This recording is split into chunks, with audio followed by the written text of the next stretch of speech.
conscience, essai de synthèse philosophique. Écrit par Sylvain Sabois. Et si tout ce que nous voyons ou semblons, n'était qu'un rêve, dans un rêve? Edgar Allan Poe.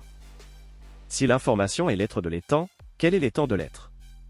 Au sens commun des deux termes suivants aujourd'hui, être est synonyme d', exister, malgré la contradiction étymologique, exister signifie être en dehors de soi, par opposition à être, qui se rapporte à une essence, substance autocontenue ou autosuffisante, sui generis, être, c'est le fait d'être, c'est exister, la réalité est antérieurement à toute caractérisation. Le primum mobile d'Aristote se comprend en français comme étant un moteur immobile, ou moteur immuable, autrement dit comme une stabilité primant ontologiquement sur le mouvant et le changeant. Mais à quoi cela correspond-il dans la réalité concrète de notre expérience quotidienne? Il s'agit de la conscience, ou de l'âme comme l'appelaient les anciens, qui est le moteur du corps selon le de Anima. Précisons immédiatement, par conscience, on entend ici avant tout la conscience pure ou phénoménologique, objective de l'époché la suspension du jugement, qui constitue le socle et le point de départ de la discipline phénoménologique, ce que les Anglais appellent « awareness », par contraste avec la conscience réflexive ou conscience de soi ordinaire, l'ego, et ses contenus, consciousness. Pour éclairer un peu cette perspective, on peut puiser dans quelques références orientalistes. Au sein de l'immémoriale école du Vedanta, nom générique pour désigner l'ensemble des doctrines hindoues ou védiques, le sivaïsme du Cachemire se concentre sur une discipline et des exercices visant par différentes manières à faire l'expérience de la conscience pure ou Atman Brahman.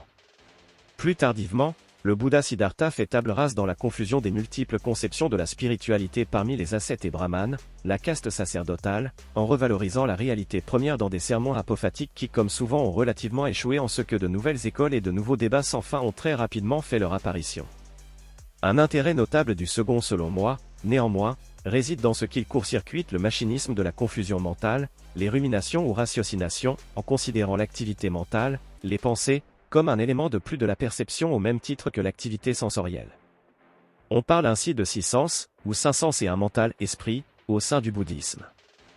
Mais cette vision pêche encore parce qu'elle a d'apophatique, l'influence bouddhiste peut être utile pour disperser les illusions, mais il lui manque l'affirmation d'un principe stable et sain, socle de l'individualité. C'est le conflit entre lentement, ou ana, absence de moi, formé du préfixe privatif a et du substantif tman moi, et l'atman brahman des doctrines hindoues réfutées par le premier. L'intérêt fondamental des doctrines bouddhistes repose en fait dans leur conception de la non-dualité, là où l'esprit rationnel est en proie à l'antagonisme des hémisphères cérébraux qui le fait accoucher de visions, théories, et conceptions trop souvent entachées d'un dualisme irrévérencieux, variant au gré des idiosyncrasies respectives de leurs auteurs divers. On pensera par exemple au monde comme volonté et comme représentation de Schopenhauer, pourtant éminent maître à penser de ce célèbre allemand moustachu. Le non-dualisme est une qualification essentielle du type de connaissance que possèdent les êtres éveillés ou Bouddha. Il s'agit d'un point de départ, que l'on peut compléter par l'observation suivante, selon les conceptions mathématiques, l'ensemble des nombres naturels ou nombres entiers, l'ensemble, recoupe par point singulier l'ensemble des nombres rationnels, l'ensemble. Symboliquement, les premiers ne sont qu'un cas d'homéostasie particulière des seconds, variant en degrés mais non en nature. Plus particulièrement, l'intégrité de l'ego, celui-ci étant défini comme la vision que j'ai de moi-même et du monde, dépend de l'agrégation d'une certaine quantité d'énergie sur laquelle repose la capacité à concevoir l'unité, le nombre 1, symbole de l'ego dans un certain référentiel hermétique ou pythagoricien. On peut remarquer d'ailleurs que le 0, le vide originel, et le 1, l'individu qui en émerge, sont les deux premiers nombres à partir desquels est engendrée la suite de Fibonacci. Autrement dit, le principe, certes superficiel, mais néanmoins essentiel, de la conscience, ce produit tardif de l'évolution procurant une boucle de rétroaction négative à l'organisme, est nécessaire à la stabilité individuelle, sans quoi je ne suis qu'une collection éparse de fragments sans lien les uns avec les autres, la coproduction conditionnée du bouddhisme de Nagarjuna, que celui de l'existence propre. Étant donné la célébrité dont jouit ce qui suit, ce dossier ne serait pas complet sans aborder au moins brièvement le cartésianisme. C'est dans les Méditations métaphysiques, 1641, avant tout destiné à fonder la raison en prouvant l'existence de Dieu, que Descartes rompt avec la tradition en affirmant que l'âme et l'esprit sont deux termes interchangeables et qu'il emploiera l'un ou l'autre indifféremment. Mais en fait, comme le suggère sa correspondance avec Élisabeth de Bohême, le lien entre l'esprit et le corps dont il s'enquiert, est précisément le troisième terme que la tradition a établi entre la pure conscience et le corps, pure conscience qu'elle nomme âme et troisième terme qu'elle nomme esprit. Le cartésianisme se fourvoie donc lorsqu'il s'imagine amener des réponses nouvelles, en revanche on pourrait arguer qu'il voit juste en s'affranchissant de la distinction entre l'âme et l'esprit, étant donné la déchéance de la théologie au profit des Lumières. C'est à ce sujet que j'évoque les doctrines orientales, par leurs exercices méditatifs et introspectifs. Les ascètes à l'origine de ces traditions en sont venus à donner une toute autre place à la conscience, que celle admise dans la science et les doctrines occidentales. Celle-ci constitue non pas un phénomène secondaire ou émerge mais, en tant qu'elle est le socle condition de possibilité de l'expérience individuelle, c'est le fameux koan, un arbre qui tombe fait-il du bruit s'il n'y a personne pour l'entendre? La conscience constitue la racine même, ou la matrice, de la réalité.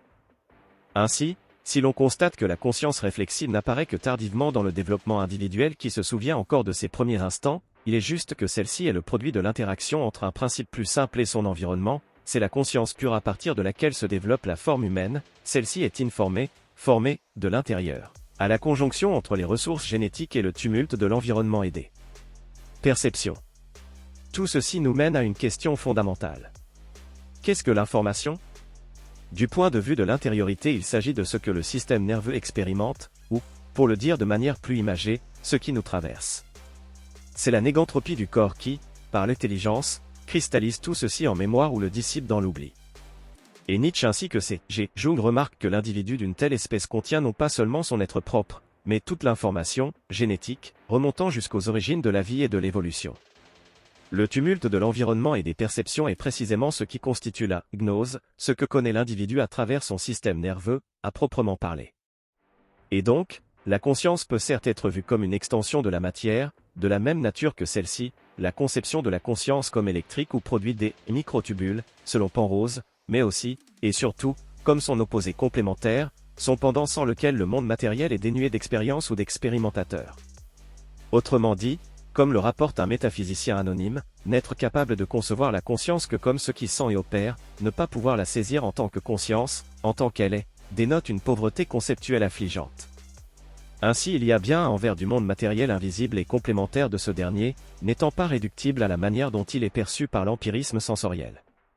Pour finir, on peut donner quelques repères sémantiques. Il a dû apparaître aux familiers du problème de la conscience que le sujet traité par cet article en premier lieu est le problème difficile de la conscience, par opposition au problème simple de la conscience, the hard problem ou the difficult problem of consciousness, the easy problem of consciousness.